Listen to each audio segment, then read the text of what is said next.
یہ اللہ والے بزرگ اس نیت سے ٹرین کا سفر کر رہے تھے۔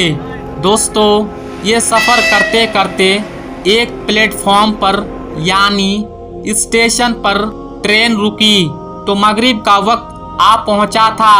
تو اللہ والے بزرگ نے اپنے ساتھیوں کے ساتھ یہ مشورہ کیا، چونکہ ٹرین تو اسٹیشن پر رکی ہے، لہٰذا یہیں پر نماز ادا کر لیتے ہیں، بجائے اس کے کہ چلتی ہوئی ٹرین پر نماز ادا کرتے۔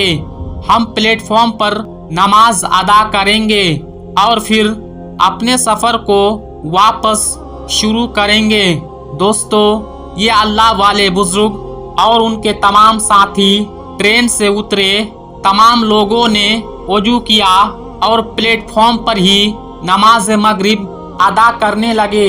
جیسے فرض کی ادائیگی کے لیے نماز شروع کی گئی تو دوسری طرف سے ٹرین نے اپنا ہارن بجانا شروع کر دیا، جس کا مقصد یہ تھا ٹرین اب سفر کو شروع کرنے والے ہیں، یعنی ٹرین چلنے والی ہے۔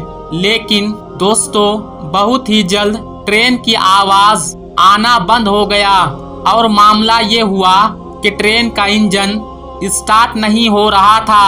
ٹرین ماسٹر اور دیگر کام کرنے والے اس پر بڑا پریشان ہوئے اور بیچ راستے اس پلیٹ فارم پر آ کر یہ ٹرین رک گئی۔ اب اس کا انجن بھی اسٹارٹ نہیں ہو رہا ہے۔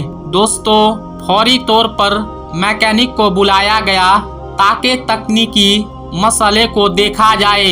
یہ بات واضح طور پر یاد رہے کہ ٹرین اپنا ہارن بجانے کے بعد اپنے سفر کو آہستہ آہستہ شروع کر دیتی ہے، اور اگر کوئی مسافر پلیٹ فارم پر رہ جائے، ٹرین کبھی بھی اس کا انتظار نہیں کرتی ہے۔ لہٰذا تمام مسافروں کو یہ ہدایت پہلے ہی کر دی جاتی ہے، جیسے ہی ہارن کی آواز سنے تو فوری طور پر اپنے ڈبے پر یعنی ٹرین پر سوار ہو جائے۔ دوستو، اب ٹرین کا ہارن بھی بجانا بند ہو چکا تھا۔ اب یہ اللہ والے اور ان کے دوسرے ساتھی نماز ادا کر رہے تھے۔ میکینک نے آ کر یہ بتایا کہ ٹرین کے انجن کے اندر تکنیکی کوئی خرابی نہیں، یعنی یہ ٹرین بالکل اسٹارٹ ہونا چاہیے اور یہ بالکل چلنا بھی چاہیے۔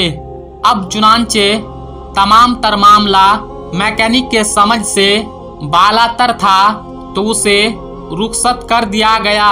ٹرین ماسٹر بہت پریشان تھا اور اسی پریشانی کے عالم میں پلیٹ فارم میں ٹہل رہا تھا۔ اس نے دیکھا ایک طرف کچھ لوگ نماز ادا کر رہے ہیں۔ فوری طور پر پوچھا، یہ لوگ کون ہیں؟ کیا یہ کسی ٹرین کا انتظار کر رہے ہیں یا پھر اسی ٹرین پر سوار ہونے والے ہیں؟ تو لوگوں نے بتایا کہ اسی ٹرین پر سفر کرنے والے تھے۔ یہ مغرب کی نماز ادا کرنے کے لیے ٹرین سے اترے اور پلیٹ فارم پر ہی نماز ادا کر رہے ہیں۔ ٹرین ماسٹر کسی حد تک اس معاملے کو سمجھ گیا تھا۔ وہ ایک طرف بیٹھا اور ان لوگوں کو دیکھتا رہا۔ وہ بڑے آرام سے اور خوشی و خضوع کے ساتھ نماز ادا کر رہے تھے۔ جیسے ہی اللہ والے بزرگ نماز مکمل کی تو ٹرین ماسٹر خود ان کے پاس جا کر گزارش کی کہ یہ اللہ والے شخص، میں آپ کو نماز ادا کرتے ہوئے دیکھا ہے اور یوں معلوم ہوتا ہے کہ شاید آپ اپنے پروردگار کو دیکھ کر نماز ادا کر رہے ہیں۔ یعنی اتنا ادب و احترام کے ساتھ نماز ادا کیا جا رہا تھا۔ آپ نماز ادا کر رہے ہیں اور ادھر ہمارے ٹرین کا انجن بند ہو چکا ہے۔ مجھے یہ لگتا ہے کہ شاید خدائے تعالیٰ نے آپ کی اس نماز کو پسند کر کے اس ٹرین کو آپ کے لیے روک دیا ہے۔ اگر آپ نماز ادا کر چکے ہیں، برائے کرم آپ اس ٹرین پر سوار ہو جائیے۔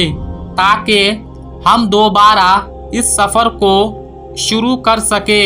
دوستو، یہ بزرگ اس وقت اپنے نماز مکمل کر چکے تھے۔ پھر وہ اپنے ڈبے میں سوار ہوئے اور اپنے سیٹ پر جا کر بیٹھ گئے۔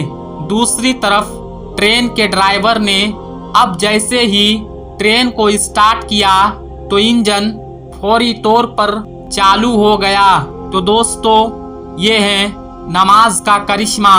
اس لیے آپ تمام مسلمانوں سے گزارش ہے کہ کم سے کم 5 وقت کی نماز ضرور ادا کریں۔ آج کے اس ویڈیو میں بس اتنا ہی۔